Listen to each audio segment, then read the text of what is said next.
A Bradesco Esportes FM apresenta O Negócio é Esporte. Um bate-papo sobre o marketing esportivo com Sérgio Carvalho e Alexandre Caralta.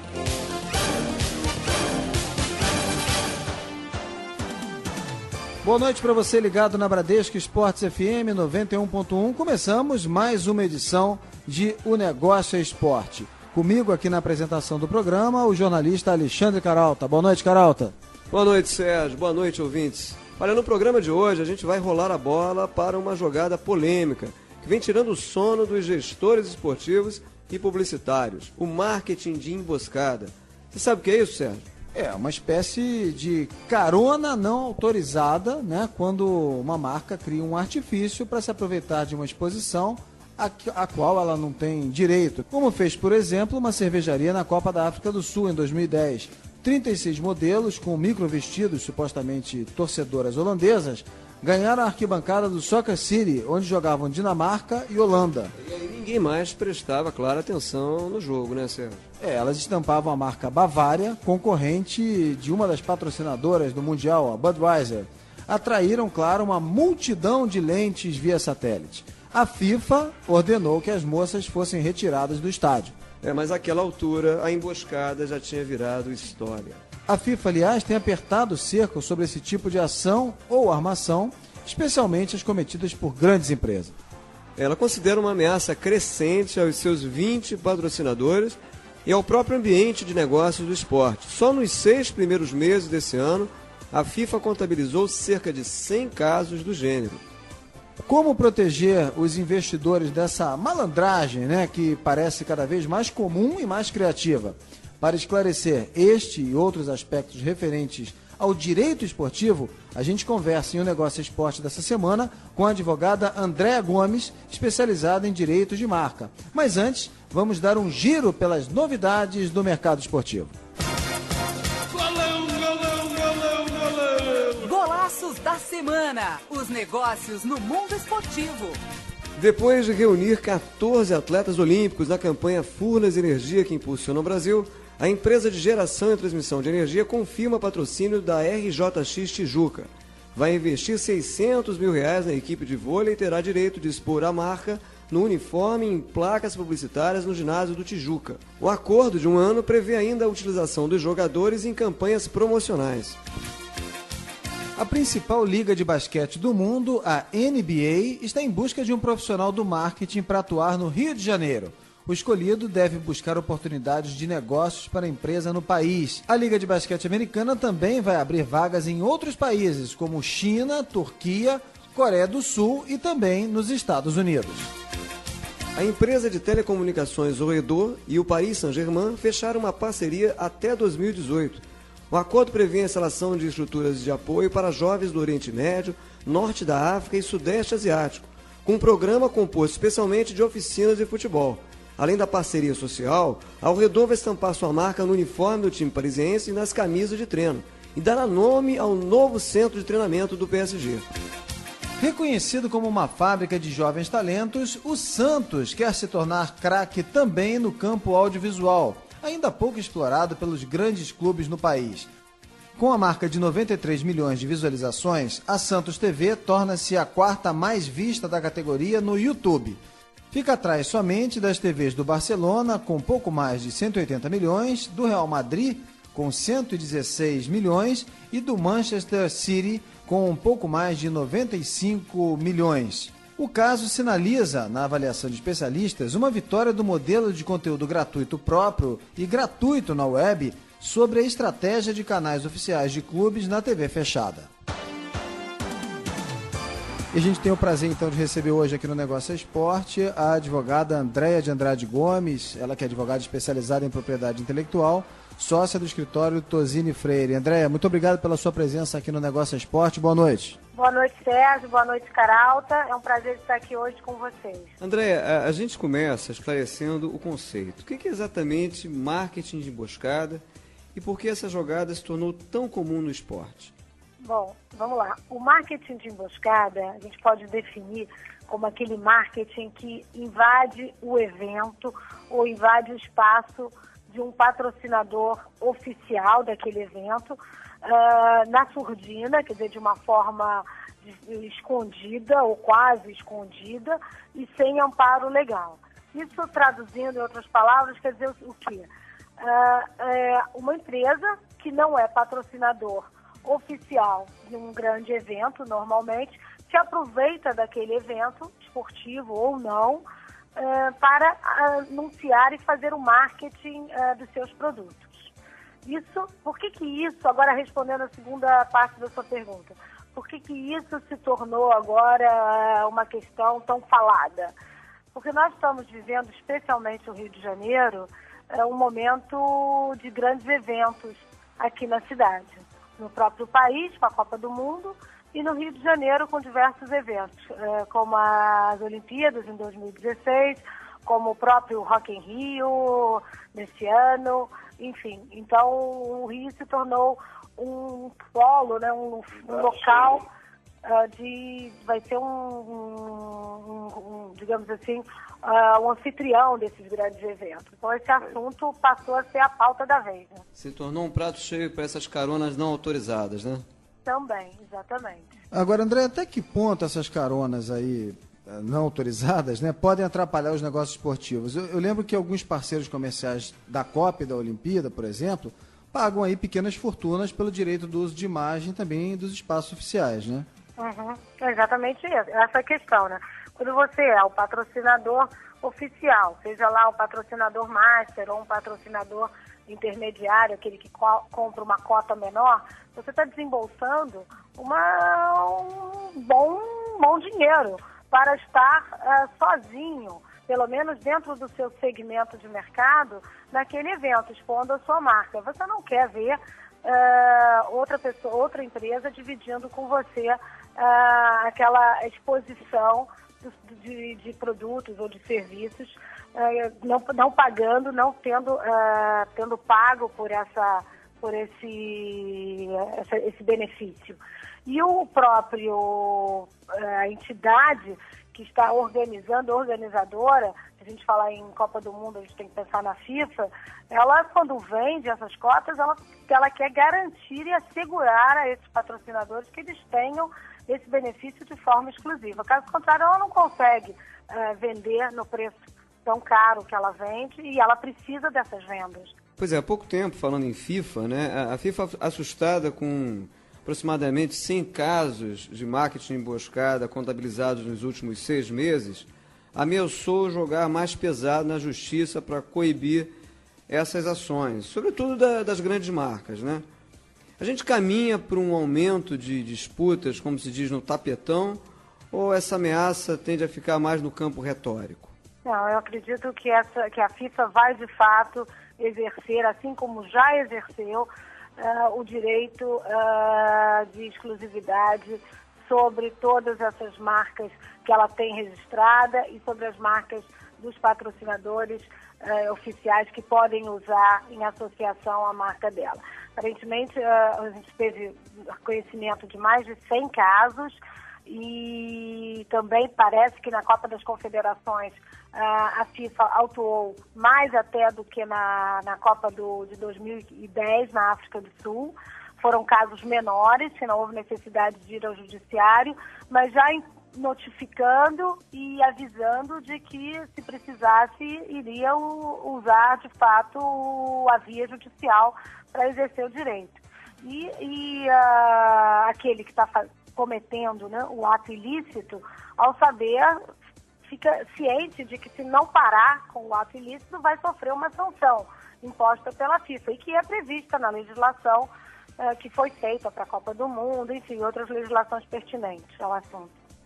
André, ainda aproveitando aí o assunto FIFA, ainda em relação à FIFA, a entidade tem estreitado articulações com governos, com instituições esportivas, para consolidar o que a gente chama aí de Programa de Proteção dos Direitos de Marcas. Mas isso também não exige, pelo menos 2 pontos aí, a profissionalização das gestões dos grandes clubes, dos clubes de um modo geral, e também mudanças de hábitos do consumo ou do consumidor? Acredito que sim. Para ver esse tipo de associação, deveria, sem dúvida nenhuma, haver também uma conscientização do consumidor.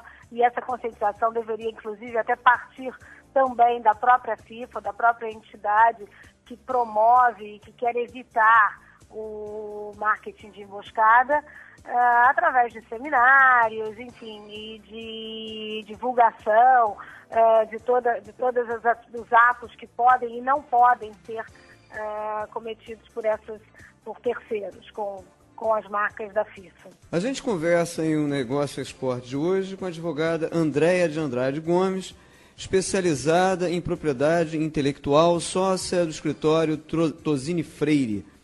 Andréia, que táticas, na sua opinião, podem de fato prevenir o marketing de emboscada nas vitrines esportivas? Alguns publicitários chegam a falar em criminalização do marketing de emboscada. As táticas que podem prevenir, como eu vinha falando antes aqui, agora, nesse momento, eu acho que seriam, em princípio, essa conscientização das empresas sobre o que elas podem ou não podem fazer, o que é legal e o que não é legal, o que elas estariam invadindo o espaço de um outro patrocinador e cometendo, portanto, atos de marketing de emboscada ou não. As próprias agências de publicidade podem fazer esses eventos e trabalhar nessas campanhas de divulgação nesse sentido. A própria FIFA ou as outras entidades poderiam fazer seminários. Enfim, essa conscientização seria a primeira prática, porque seria a prática preventiva, né? Ao invés da gente depois de coibir o ato já feito, enfim, ou buscar algum tipo de indenização por aquele ato ilícito. Doutora André, vou lhe colocar aqui quase que como num tribunal, hein? A gente levantou aqui alguns casos curiosos em relação ao marketing de emboscada e talvez seja razoável considerar que existem graus, né, e tipos de emboscadas publicitárias diferentes, né? Então, por exemplo, a gente teve aí a comemoração dos brasileiros, né, com o dedo em riste, numa alusão à Brahma, a cervejaria Brahma, na Copa dos Estados Unidos, cuja transmissão, inclusive pela TV Globo, era patrocinada pela Kaiser, ou então as lentes de contato com a logo da Puma, que foram usadas pelo atleta britânico Linford Christie em 96, na Olimpíada de Atlanta, que era patrocinada pela Reebok, ou ainda a orquestração daquelas holandesas vestidas com uma cerveja Bavária na Copa da África do Sul, patrocinada pela Ambev, né? Outra coisa foi o que a gente viu recentemente, o atacante Götze vestido com a camisa da Nike na sua apresentação no Bayern, e cujo time era patrocinado pela Adidas, né? Repetindo o que a gente viu, por exemplo, na apresentação do Cristiano Ronaldo no Real Madrid. A gente pode considerar que são realmente casos distintos e, por isso, merecem tratamentos diferentes? Sim, alguns ficam claros, eu acho que assim, cada caso tem que ser tratado na medida em que ele é de fato apresentado. Por exemplo, no caso dos vestidos laranja, a Bavária tinha feito, que era cerveja holandesa na época, a gente tinha feito uma campanha ostensiva com relação à venda de uma caixinha de engradado, que parece que com 8 latinhas de cerveja a pessoa ganhava um vestido laranja. Ela fez essa campanha de marketing durante algum tempo, antes até da Copa do Mundo. Quando entrou a Copa, aquelas modelos todas entraram no estádio vestidas com aquele vestido laranja, trajando aquele vestido laranja, moças bonitas, chamando a atenção, e todas juntas. O marketing de emboscada por associação, eu acho que ele fica muito claro nessa situação. Uma pessoa ou um grupo que levanta o dedo, fazendo uma associação à Brahma, pode, talvez, não criar, eu acho que aí é mais difícil de você... De caracterizar, né? Caracterizar, exatamente. Então tem que ser tratado caso a caso e muito em razão da força que aquilo tem e da intenção prévia, né? Quer dizer, no caso da Bavária, eu acho que ficou meio comprovado mesmo que, de fato, as moças entraram no estádio já com a Bavária, tinha essa intenção de fazer essa associação com a marca dela, com a cerveja dela, através do vestido laranja, que ela tinha feito a campanha antes. Tanto que a gente lembra, essas moças, inclusive, elas foram convidadas a se retirar do estádio pela FIFA, né? Se não me engano, algumas chegaram até a ser presas. Na verdade, a gente fica muito ali no limite, né, do que contratualmente é possível, né, e da criatividade, né? Aí, aproveitando essa deixa aqui do Sérgio, André, eu te pergunto, trazendo mais recentemente para esse episódio, agora em que o Fluminense, digamos assim, cobrou um pedágio do Papa Francisco, que depois de aterrissar no gramado das Laranjeiras, foi fotografado recebendo a nova camisa tricolor. E é claro que essa foto aí caiu logo na internet, rodou o mundo e tal. Isso também pode ser considerado uma emboscada? Eu acho que não. Eu acho que aí, nesse caso, o próprio Papa deve ter, deve ter pedido ao Papa para pegar e fazer um agrado. Não acredito que tenha sido, não poderia considerar como marketing de emboscada, não. E como a gente tá envolvendo o Papa, há de se perdoar, não é isso, doutora? Exatamente. Mas é claro que a jogada foi muito boa, né? É verdade, é verdade. Agora, tem uma outra situação de emboscada, que essa é bastante importante da gente citar, que pode ser considerada atípica, até porque partiu de um terceiro participante, de um terceiro personagem, né? Foi aquela do Vasco, quando o Eurico Miranda, na época dirigente do clube, na final da Copa João Avelange no ano 2000, para afrontar a TV Globo, o ex-presidente do Vasco estampou na camisa do time a logomarca do SBT, que à época era a principal oponente da TV Globo. Na sua opinião, foi uma manobra de gênio ou uma jogada, embora lícita, moralmente reprovável? Essa é complicada de dizer. Eu diria que talvez seja moralmente reprovável. Isso aí, como eu não me lembro bem da situação do caso... Isso aí foi o seguinte, só para a gente situar também o ouvinte, né? O Vasco ele estava participando da final da Copa João Avelange, no ano 2000, contra o São Caetano. E no primeiro jogo houve aquela queda do alambrado de São Januário e tal, e o Eurico Miranda teria ficado insatisfeito com a forma com que a Globo cobriu esse episódio e tal, digamos assim, carregando na tinta desse incidente.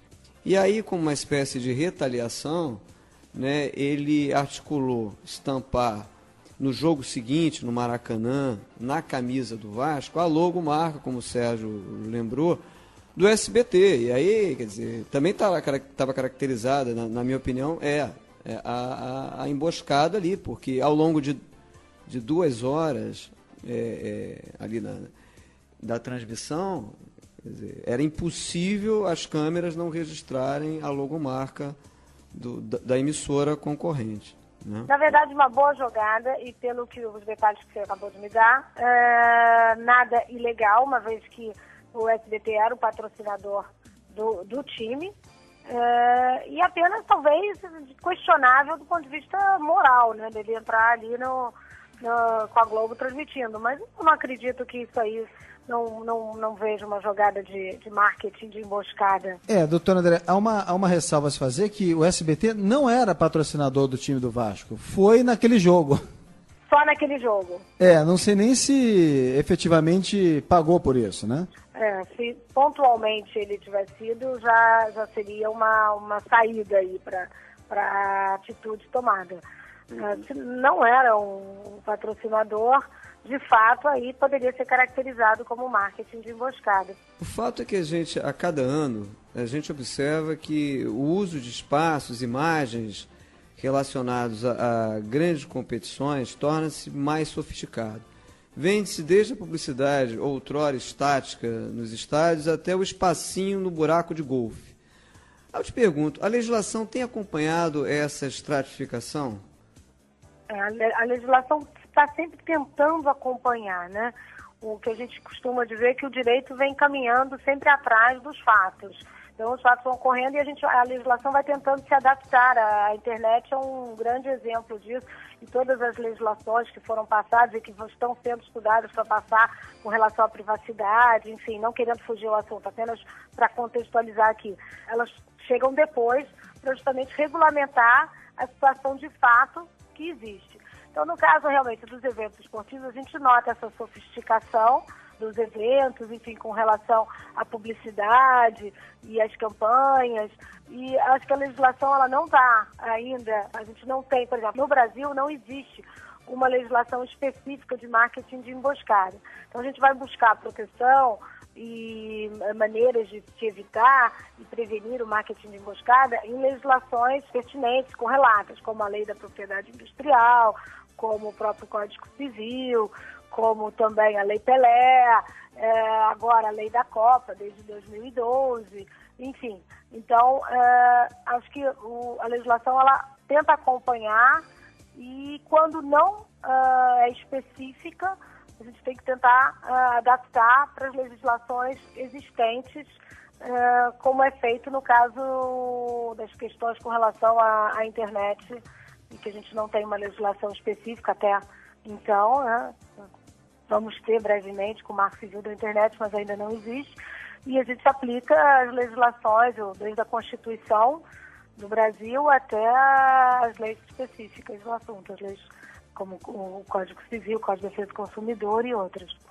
A senhora falou há pouco, né, que a prevenção ela passa por uma campanha ou por uma série de esforços de conscientização antes de chegar propriamente àquelas medidas mais ostensivas, né? Mas em termos de medidas ostensivas, né, que tipo de punições estão sendo desenvolvidas para evitar esse tipo, digamos assim, de malandragem? Essa pergunta, a advogada Andréia de Andrade Gomes, especializada em propriedade intelectual, sócia do escritório Tosini Freire, responde logo depois do nosso primeiro intervalo. Rapidinho, a gente volta já já. Um pit stop. O negócio é esporte. Volta já, na Bradesco Esportes FM.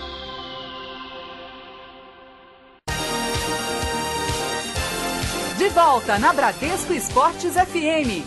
O negócio é esporte.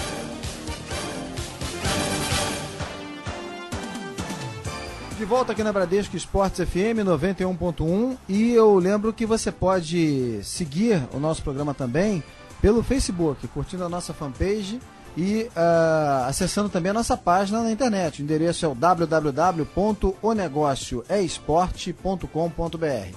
O negócio é esporte com 2 es.com.br. E também nos seguir pelo Twitter no endereço @onegocioesporte, @onegocioesporte. Antes de continuarmos o nosso bate-papo, vamos à nossa agenda dos negócios. Circuito dos Negócios. Não perca o que vem por aí no marketing esportivo.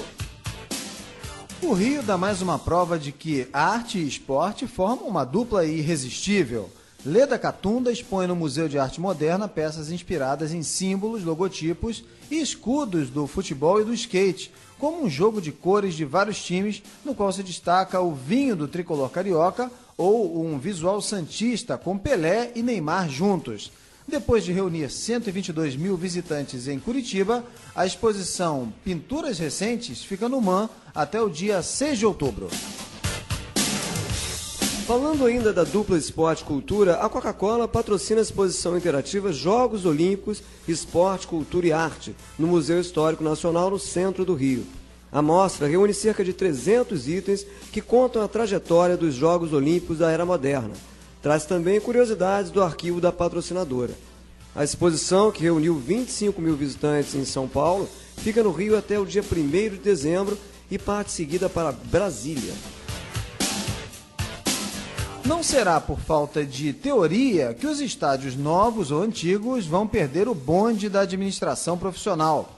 O Expo Center Norte em São Paulo vai receber em dezembro o primeiro Fórum de Gestão de Estádios e Arenas, uma parceria entre a Escola de Negócios Trevisan, a Sport Infratec 2013 Expo Estádio e a Arena Plan Consultoria. O encontro vai reunir palestras sobre gestão comercial de estádios, nomeação de arenas, estratégias operacionais, tecnologia e organização de eventos esportivos.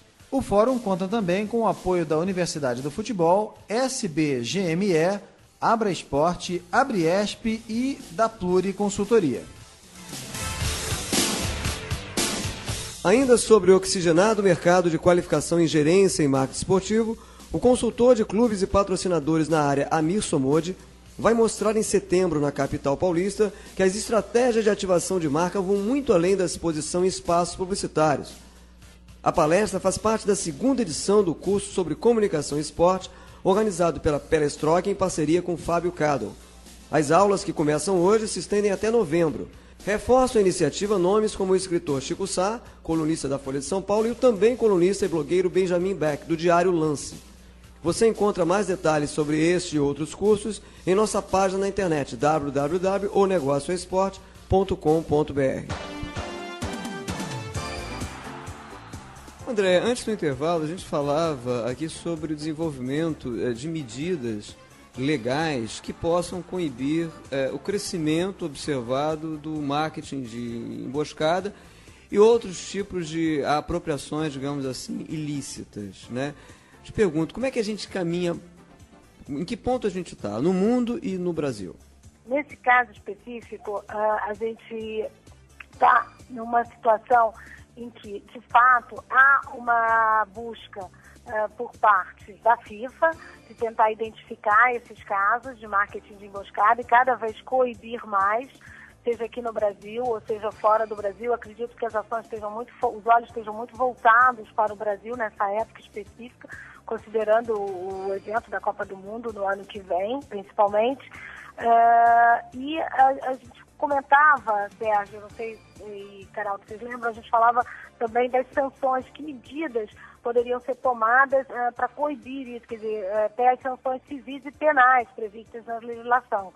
E na própria lei da Copa, existem dispositivos específicos que prevêem indenizações por parte daquele que promove ou comete o ato ilícito para indenizar na medida do dano que foi causado, e também existem as disposições penais, penas de detenção por marketing de emboscada de 3 meses a 1 ano, enfim. Então, com as legislações impondo penas criminais e também sanções civis, como pagamento de multas, indenizações, etc., eu acho que isso já ajuda bastante a coibir, a inibir e prevenir, né, todos esses atos que possam ser cometidos. Doutor André, a gente está falando bastante de marketing de emboscada, mas há outros gêneros aí de pirataria que crescem de uma forma bastante proporcional ao avanço do que a gente chama da indústria do esporte, né? Que outras ações se mostram igualmente preocupantes, além do marketing de emboscada? Bom, a cópia do marketing de emboscada é esse aproveitamento, né, do espaço para você expor a sua marca. Mas no caso de pirataria, por exemplo, é bem preocupante quando você simplesmente copia a marca de terceiros ou usa uma marca muito similar em algum produto, falsifica um produto e usa uma marca associada a esse produto falsificado, denegrindo, vulgarizando aquela marca da empresa. E, enfim, todas essas são riscos que, se você não tem, se a empresa não tem autorização para utilizar aquela marca ou está fabricando um produto pirata utilizando uma marca com aquele produto, são atos também ilícitos, passíveis de serem punidos pela legislação. A gente está conversando hoje aqui no Negócio Esporte com a advogada Andréia de Andrade Gomes, ela que é especializada em propriedade intelectual e sócia do escritório Tosini Freire. Na sua opinião, doutor André, que medidas aí nos campos legislativo e administrativo precisam ser articuladas para extinguir ou pelo menos reduzir, né, ações como a venda desses uniformes piratas? Aliás, não faz muito tempo a gente via camisas piratas dos grandes clubes do Rio de Janeiro sendo vendidos no próprio anel do Maracanã, né? Uhum, é verdade. Bom, a polícia precisa haver uma atitude mais próxima para coibir esse tipo de ação por parte dos piratas. Aqui no centro da cidade do Rio de Janeiro tem uma série de camelões que ficam à vontade vendendo seus produtos piratas de diversos tipos e de diversos setores da indústria.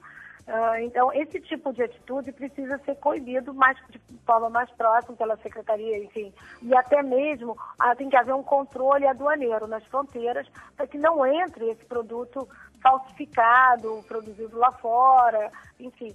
Tem que haver também uma conversa melhor entre o Conselho Nacional de Combate à Pirataria e as empresas, para que todas essas ações possam realmente resultar numa atitude que consiga combater essa pirataria. E os clubes precisam também atuar em parceria, denunciando. As denúncias são muito importantes, né? A própria venda, há não muito tempo, como o Sérgio lembrou, de produtos pirateados, sobretudo uniformes, né? No próprio anel do Maracanã, com a conivência, claro, dos clubes, é uma prova de que esse tipo de preocupação não andava muito ao lado da gestão esportiva, né? Isso faz parte até de uma conscientização também da população brasileira, que não vê a pirataria de uma forma como um crime tão sério quanto ele, na verdade, ele é.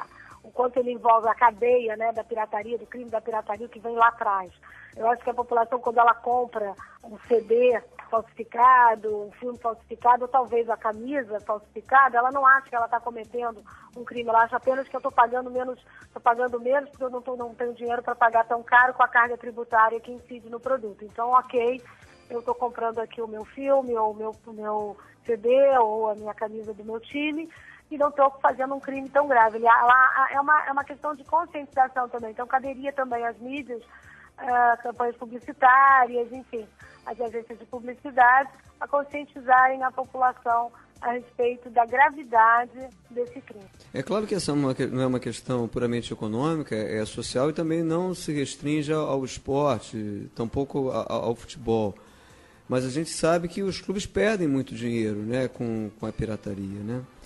Agora, fora a pirataria, né, a exposição das marcas oficiais ainda está sujeita, digamos assim, a alguns acidentes de percurso. Por exemplo, o meia Seedorf do Botafogo, ao dar entrevistas depois de ter decidido o clássico contra o Fluminense, vestia a camisa tricolor numa deferência ao amigo Deco.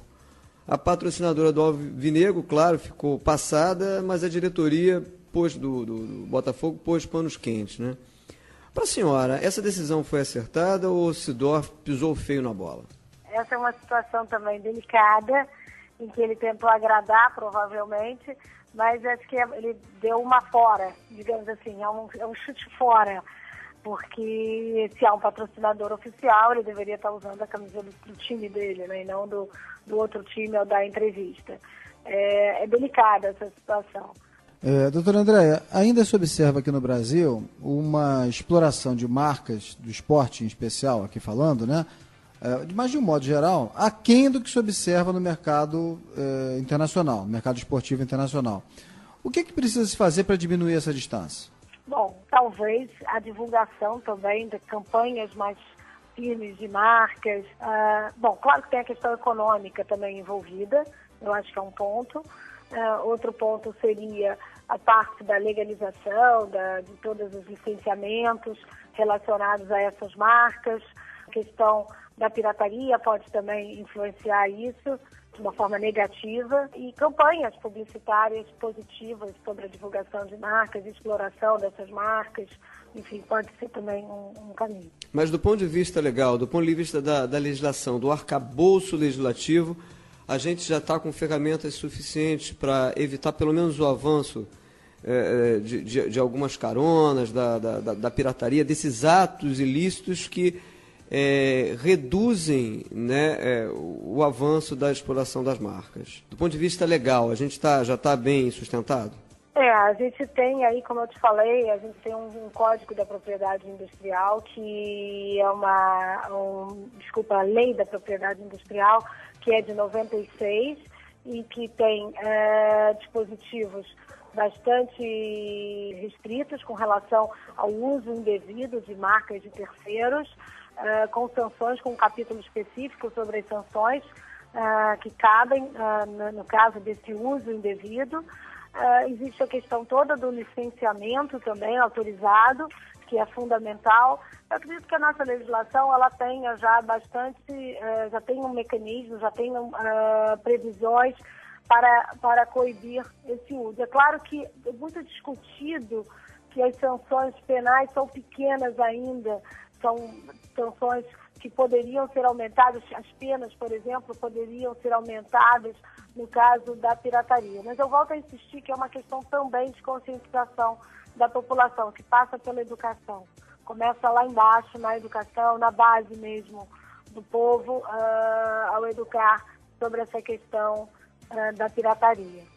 Não só ir lá atrás depois para prender ou impor penas de criminais. Perfeito. No Negócio Esporte dessa semana, estamos conversando com a advogada especializada em propriedade intelectual e industrial, sócia do escritório Tozini Freire, Andréia de Andrade Gomes. No próximo bloco, a gente vai avaliar um pouquinho a questão da Olimpíada. Se os Jogos Olímpicos estão ou não protegidos dos ataques piratas. A gente faz agora um rápido intervalo. Daqui a pouquinho estamos de volta na Bradesco Esportes FM com o Negócio é Esporte. O intervalo é rapidinho, a gente volta já já. Um pit stop. O Negócio é Esporte volta já na Bradesco Esportes FM.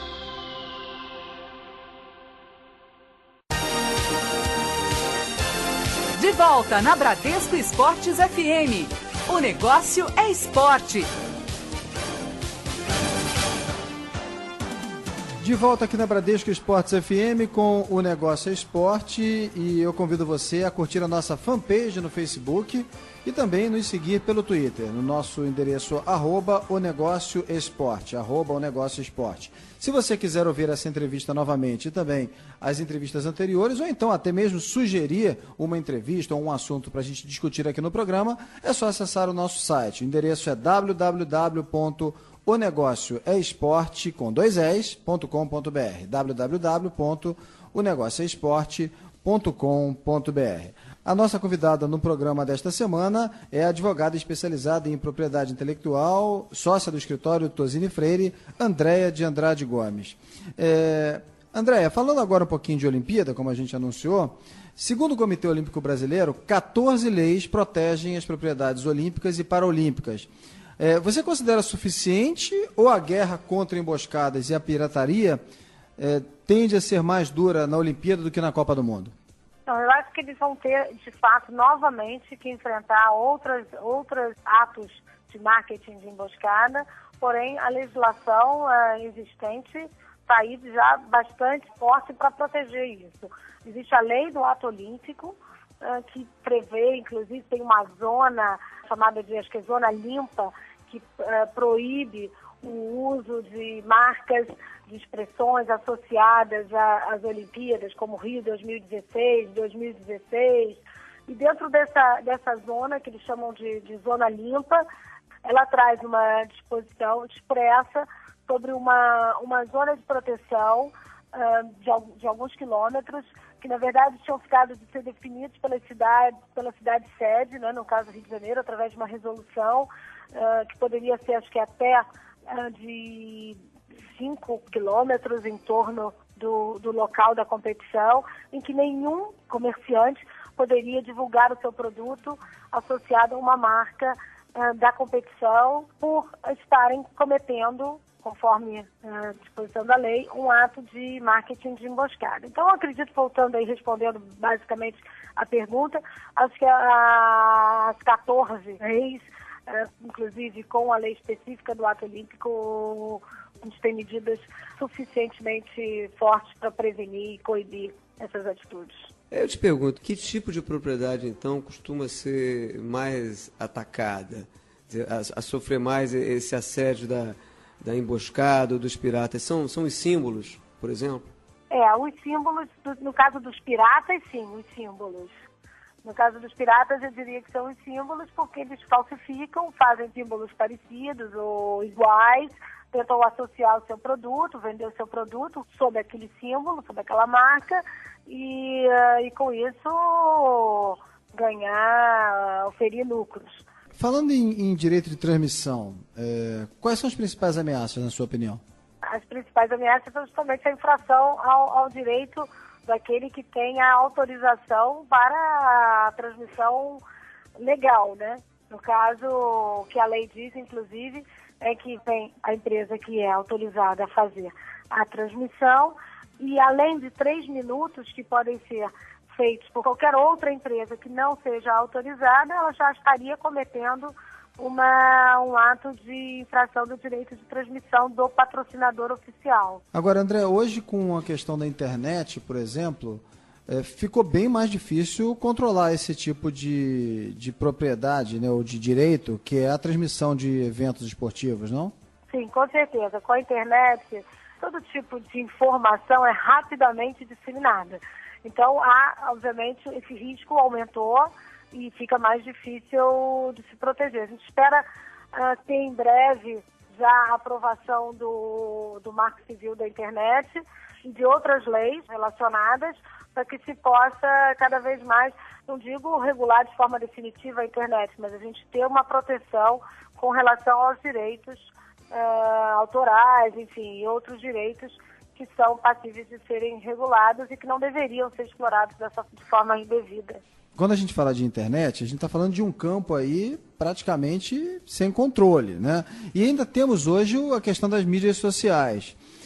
Como é que a gente pode, por exemplo, avaliar essa cobertura pelas mídias sociais?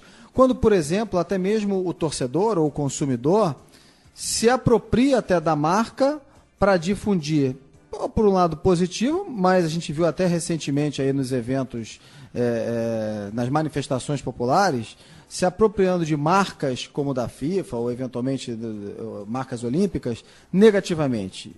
Aí é muito difícil de você fazer qualquer tipo de controle. Como você falou, em redes sociais como Facebook, enfim.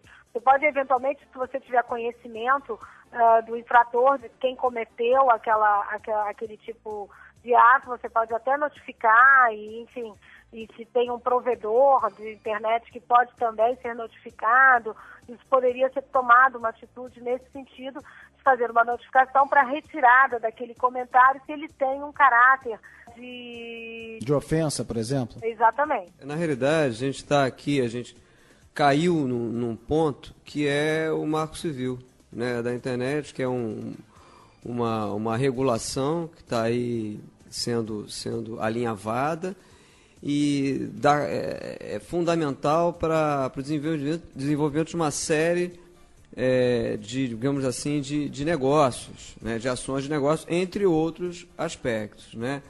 Quer dizer, na sua opinião, né, qual é a tendência? É haver uma regulação, um controle mais rígido? E, caso isso se confirme, né, qual a influência dessa maior rigidez, né, no controle do que se posta, do que se publica para o mercado esportivo?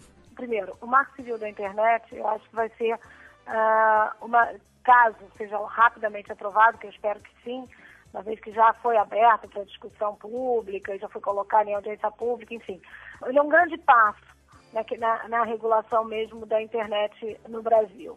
Alguns países, principalmente os países europeus, já têm diretivas com relação à regulação e à proteção, principalmente da privacidade dos dados dos usuários, e a gente ainda não tem isso aqui. A gente não tem nem, fora aquela lei recente da Carolina Dickmann, a gente que chamou, né, de Lei Carolina Dickmann, a gente não tem no Brasil uma lei específica protegendo o usuário de violação dos seus dados pessoais, seus dados sensíveis. Então você vai buscar essa proteção aonde? Na Constituição Federal, no Código Civil, no Código de Defesa do Consumidor, e fazendo um paralelo com a questão da privacidade, do sigilo, do direito que todo cidadão tem à sua privacidade, etc. Então, voltando, o Marco Civil da Internet vai ser um grande passo nessa questão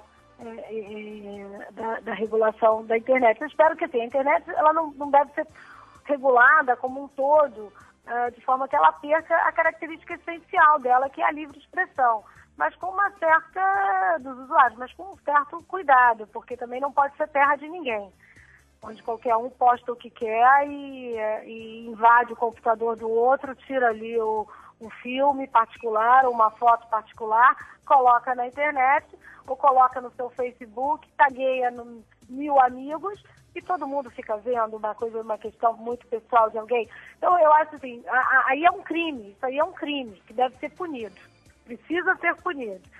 E com relação ao marketing esportivo, eu acho que o marketing civil marketing civil da internet só vai também beneficiar essa questão do marketing esportivo. Até porque se vai haver uma maior proteção, ela é benéfica para todos os titulares de marcas, todos aqueles que assinam contratos de licenciamentos ou de autorizações de uso de imagem, enfim, então acredito que seja um passo também que vai trazer vantagens e benefícios para esse setor. André, a gente está chegando aqui ao fim do nosso programa e não podemos deixar de tocar também num ponto que é o conflito, não raramente observado, entre patrocinadores de competições e de equipes e interesses individuais dos atletas, tá certo? Só para ilustrar, a gente lembra aqui uma disputa judicial entre a ginasta Daiane dos Santos, então protagonista da equipe brasileira de ginástica artística, e a Coca-Cola, patrocinadora da equipe. A empresa, que tinha o direito de associar a sua imagem à da seleção de ginástica, estampou a imagem de Daiane no outdoor. Como a Brasil Telecom, que detinha o direito de usar a imagem individual do atleta, o episódio acabou na justiça. Eu te pergunto, André, como é que a gente resolve conflitos desse tipo? Normalmente, primeiro, esses direitos precisam ser bem assegurados, bem definidos e a proteção desses direitos bem regulados. Então, no caso da Daiane dos Santos, pelo que eu entendi, ela havia cedido esse direito da imagem dela, porque o direito da imagem de um atleta é do próprio atleta. É diferente daquela questão do direito da imagem do atleta quando ele está jogando, ele está dentro de uma competição e ele está na arena lá, e aí o chamado direito de arena previsto na Lei Pelé.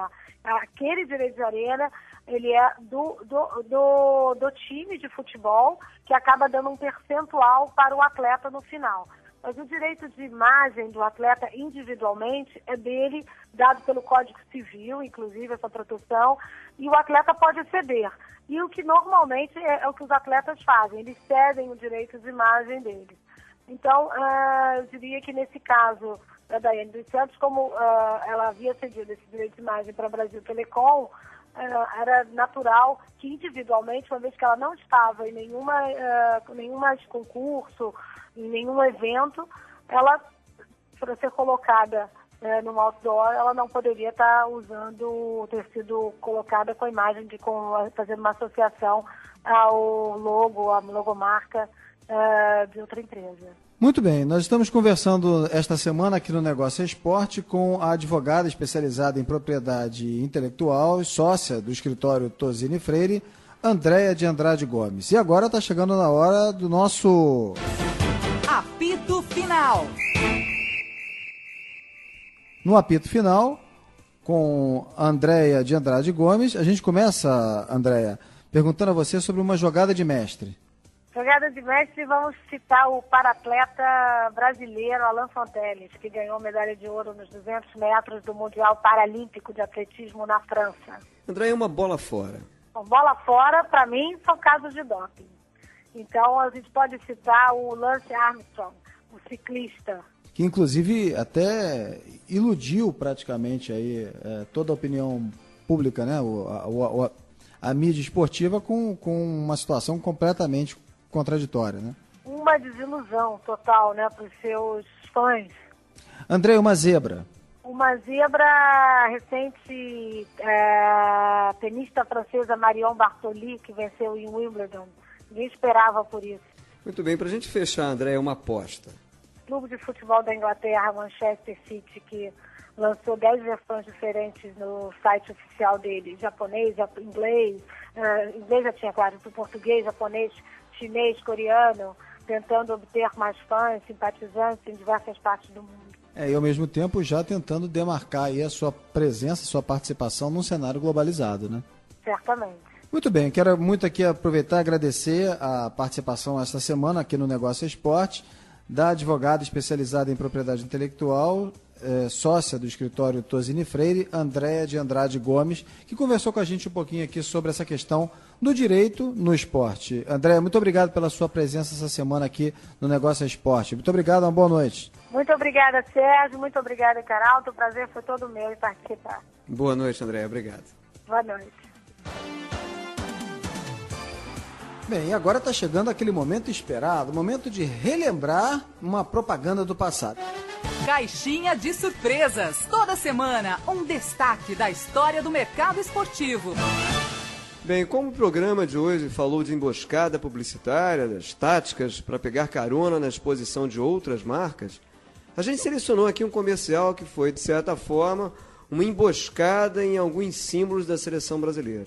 Pois é, Carol, esse comercial do Guaraná Antártica, na época patrocinador da seleção brasileira, traz o Maradona, imagina o Maradona, com a camisa canarinho, ao lado de jogadores como Kaká, Ronaldinho, cantando o hino do Brasil.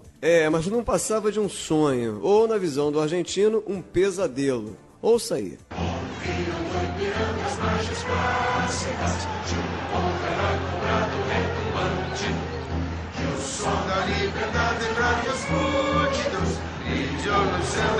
Ay, caramba, qué pesadelo.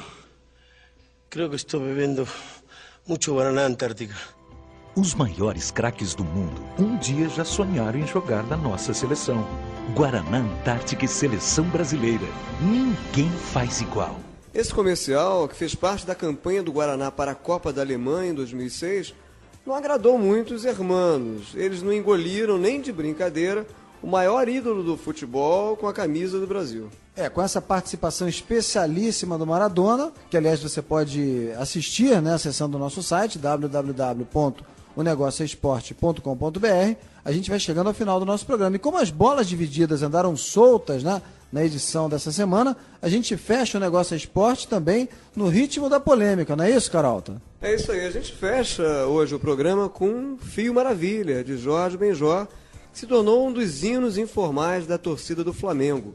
A composição de 1972 exalta a plasticidade de um gol marcado pelo atacante rubro-negro. Apesar de ser um sucesso até hoje, Sérgio, a música levantou polêmica por conta de um processo do Fio Maravilha contra o cantor.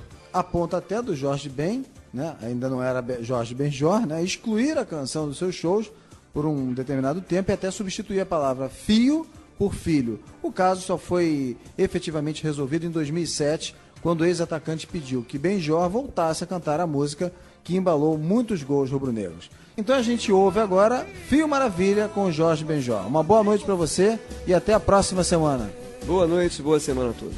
O programa de hoje teve produção de Caio Fiuza e Renan Bernardes e edição de André Henriques. E você pode ouvir novamente esse programa acessando o nosso site www.onegocioesporte.com.br. Uma boa noite e até a próxima semana.